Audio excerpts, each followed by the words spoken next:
this topic is very near and dear to my heart. I have on my rosy pink color, which is the color of love and the heart.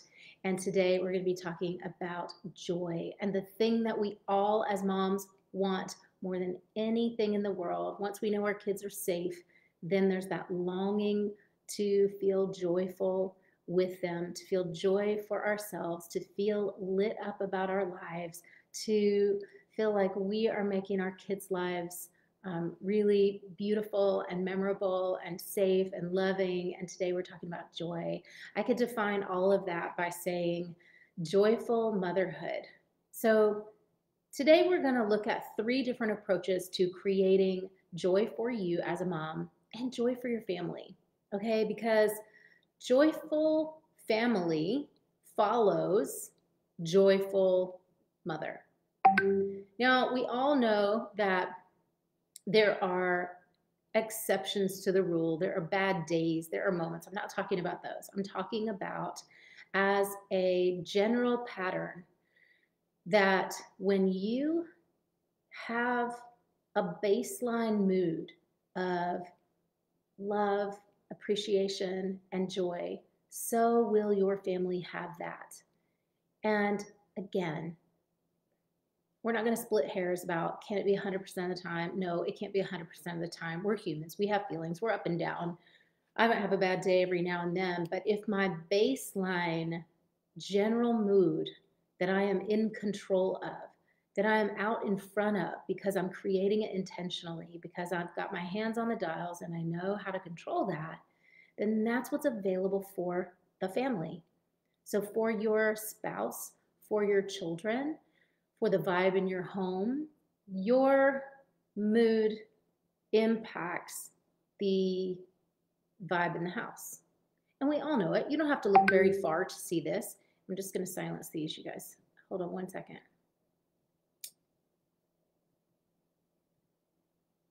This will distract me. Mute. Okay. Sorry about that. So we don't have to look too far to see examples of this. When was the last time that you had a rough day, a bad day, and you noticed that that had a negative impact on one of your children? Definitely the most sensitive one, the one that draws off of you the most. Usually that's firstborn, not always. Often it's the firstborn. Your highly sensitive child, the one that feels close to you. When you notice that your mood is impacting someone else, it becomes really real, doesn't it? Then your kid melts down, and then you have not only you're feeling like a mess, but you have another mess to help someone else clean up for them, someone else's mood and spilled over emotions. So today we're going to cover 3 approaches to creating joy in motherhood. And I see people doing these all the time. And I'm going to give you these 3 and you can listen into which one sounds like you. And then I'm going to identify one of these approaches that is actually a path that works.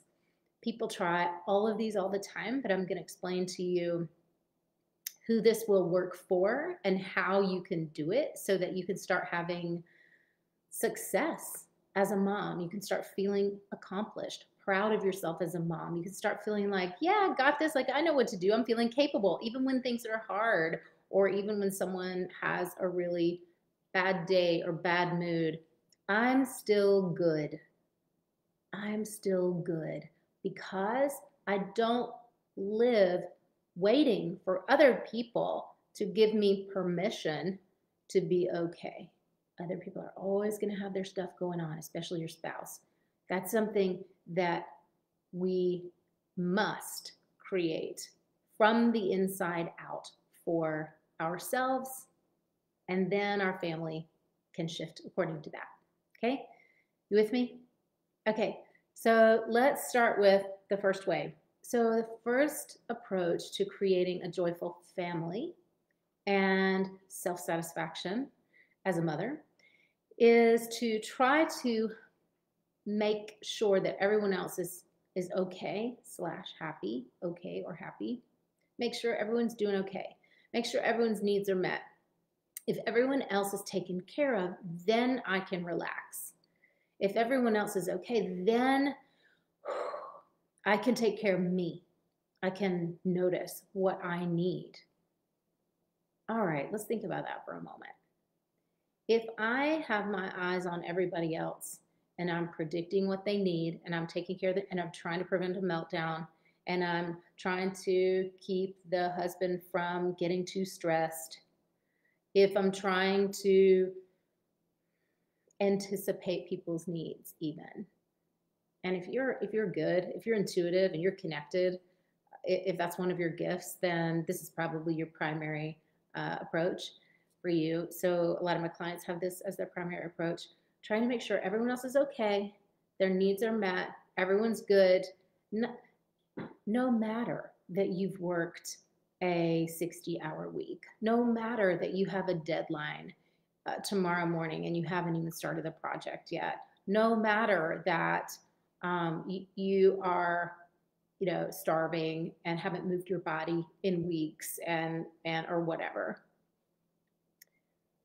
This approach means you put yourself in the back seat and you do anything and everything, heroic efforts to make sure your kids are taken care of, everyone's okay.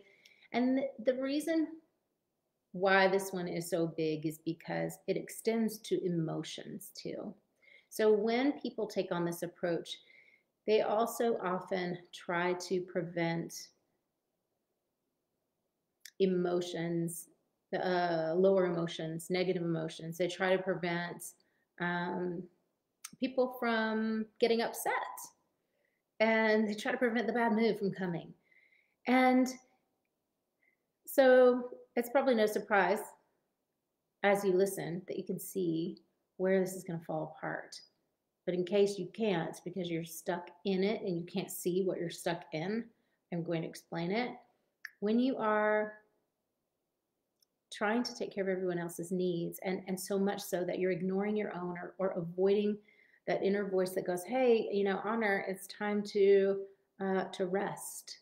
Your brain needs to be quiet and recover for a few minutes, or it's time to prioritize your health. You need to take some big steps to resolve this big issue on the radar, find out what's the cause and find someone who can help you with that. Women are doing that all the time. We're putting that in the back. And then what happens is we're trying to prevent anyone else from getting upset, but we're doing it from a place of this belief that goes, when this is done, then I'll take care of me. And as you can see, the hole in this theory is that if I'm always playing the belief that says, as soon as everyone's okay, then I'll take care of me, what that means is that I'm never going to be able to assess that everyone is okay because I'm operating from a belief that says when it's done, then I'll do the thing. So it can never be done. If I'm going, when it's done, then I'm saying it's not done. Listen to that. Do you get that? So drop a comment if this ever happens to you, or if you go away from this talk having made this note and you hear yourself thinking this, or you hear yourself kind of grumbling about it to a child or a partner. I can't do that, can't do, because I have all this other stuff to do. That martyrdom voice that is so just toxic. It's really toxic. So I want to know, drop in the comments if approach number 1 is one that you pull from. If you do, you are probably chronically tired. You're probably chronically resenting children, a partner, your job, and under that, really just mad at yourself for not knowing how to change it. That's what I hear all the time on calls with moms, just angry for not being able to do it better. We're going to talk about what to do with that. But that's approach 1. Approach 2 is that you wait to take care of yourself when there's a crisis. That you don't make an attempt to take care of yourself until there is an emergency, either in your health and you have to go to the ER for chest pains, or now we're talking if you let that go. If you go to the ER for chest pains and they say it's anxiety, and they go, yeah, I'll find a good therapist, or I'll talk to my therapist about this. and you let it play out even more without changing the dynamics, without really changing the patterns for you, then before you know it, you are sliding into it's hard to get out of bed in the morning, and then sliding into depression. And at that point, you're looking at inpatient treatment. I talk to a lot of people who are one step away from inpatient treatment. Others are not, but regardless, when you let that go and let it play out, either it does damage to your connection with your kids, as you may have experienced, or you let it go until there's divorce on the table, another crisis, right? A big rupture and trauma for your children. So I can't gloss it over, you guys. I mean, divorce is a trauma for children, and I know a lot of us. I speak to people often who look at like, well, at least we won't be fighting anymore. At least it will be better. But if you let that problem go on, it will escalate, because relationship problems do escalate, or you kind of ice each other out. Either way, children do experience all of that. So if you're in the camp of I will take care of me when only when I absolutely have to, raise your hand. Raise your hand if you're approach number 2. I'm just going to, I know, and this is how it sounds. I know I can handle it. I mean, I'm breaking. I am going to the ER. I'm having autoimmune disease. I've gained 10 pounds, 20 pounds, may have to quit my job, but I'm just going to keep piling it on. And then when I really break, I won't be able to do any of this then. So that's my approach, rather than doing something now. I'm just going to kind of put it off to tomorrow until the crisis gets so bad that I have to put the fire out. So let me know if this is you, if this is where you find that you break down, then drop approach number 2 in the comments. Now, the third approach. The third approach is the simplest, but also the most work. It's the most work, but it actually works. And this is to create a joyful you, to have a joyful family.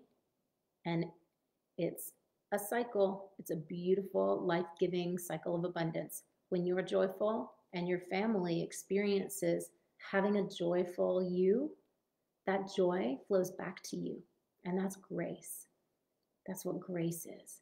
When you give love and it flows back to you, that is you experiencing grace in your life as a mom from your family, your children loving you up, seeing your love and reflecting it to you, seeing how you've taken charge of yourself, of your mood, your thoughts, resolving your trauma, rearranging your outlook, having a better, more constructive outlook, seeing them in love, connecting with them in love.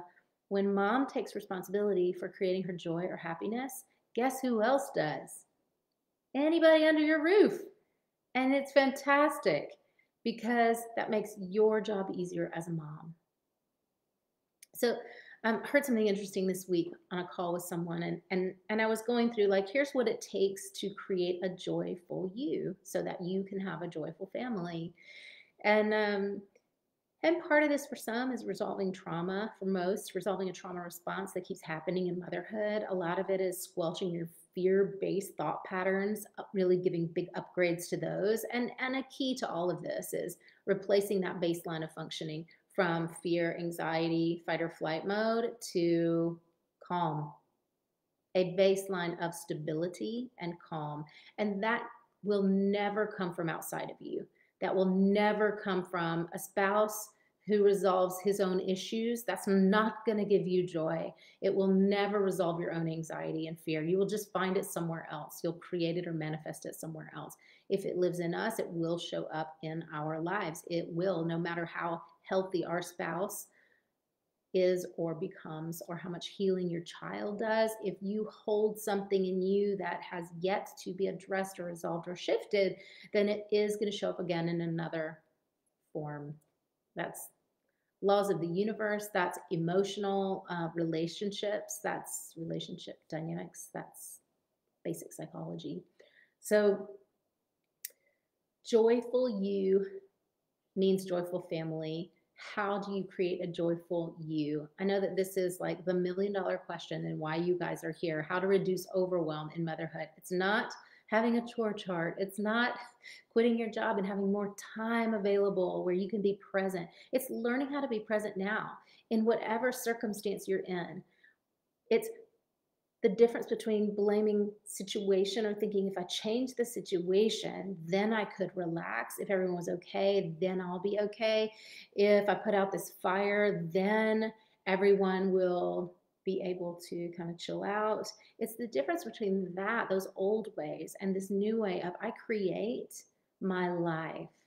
I create my mood with the thoughts I think and how my nervous system is functioning and who's in charge of that. There's no like there's no, machine inside of you that decides that for you. You are the decision maker for how much you're willing to tolerate of not feeling good versus a decision to have health now. And when I speak to someone who is stuck in the view that either one of these things that I talked about, if I can't be happy unless my spouse quits doing what he's doing. If you guys do that catch 22, you're deciding that you are, let me put it another way. You're deciding that your spouse is in charge of how free you get to feel, how joyful you get to feel, whether you stay married or not, whether your family works or not, whether you feel joyful or not. And we do it all the time without noticing it, which is why I'm addressing it here. We do this all the time. We put our power of choice on someone else, and it really is our own, and it can't not be because we all have sovereignty. We all have agency. Either we're using it or we're not using it. Either we're owning it or we're not owning it. And chances are, if you're not owning it, you are anxious or overwhelmed. You are frustrated. You are resentful. You are irritable. You are looking at circumstances and turning the knobs and thinking if I just worked from home or reduced my hours or what have you. And the reality is that our joy comes from the inside out. It does not come from the outside in. It never can. It never can. So joy is a formula we create from inside, and it's made up of a lot of different things. And the recipe includes your beliefs about yourself, your family, your life, God or the universe, life, call it what you want, how it treats you, how it works, what you are allowed to be, what you are allowed to have, what kind of marriage is available for you, what kind of success you're allowed to have and achieve as a mother, how much is too much or selfish, how much is lazy, how much ease makes you lazy. This comes up for my clients all the time. Life starts getting easier when we resolve overwhelm. And in a month, in the first month, often we resolve overwhelm. My program is 12 weeks. Usually it takes 2 to 3 weeks to actually get people to calm. But there's so much more than that available for you. But when people get to calm, they start going, I'm not rushing anymore. Life feels easier. My kids are relaxed. I'm kind of looking over my shoulder like, am I going to get in trouble for relaxing? Like, that's the outcome that we provide. that's where we get our clients. Before people come in to work with us in the program, they can't even imagine what ease would feel like soft muscles, relaxed muscles, no tension in the body. These things are a real possibility for you. If you were willing to have the conversation about where you're stuck and be real about like, what do you think is in your way? And that's where we begin. That's where this journey begins for my clients with me. And I have that conversation with them. And if you want to have that conversation to find out what the heck is in your way, where are you stuck? You can't see the forest for the trees. You know that you're trying and you've been to therapy for a year or more. You have meditated. You maybe even journaled. Are practicing yoga. You are talking to death the things that are not working, and you are missing the target. You still feel the same. You still feel stuck. Your mood is still low. You're still struggling with relationships, your own anxiety, overwhelm. That's the time to reach out. Don't wait until you're on the cusp of checking yourself into a treatment facility. Don't wait until divorce is on the table. Don't wait.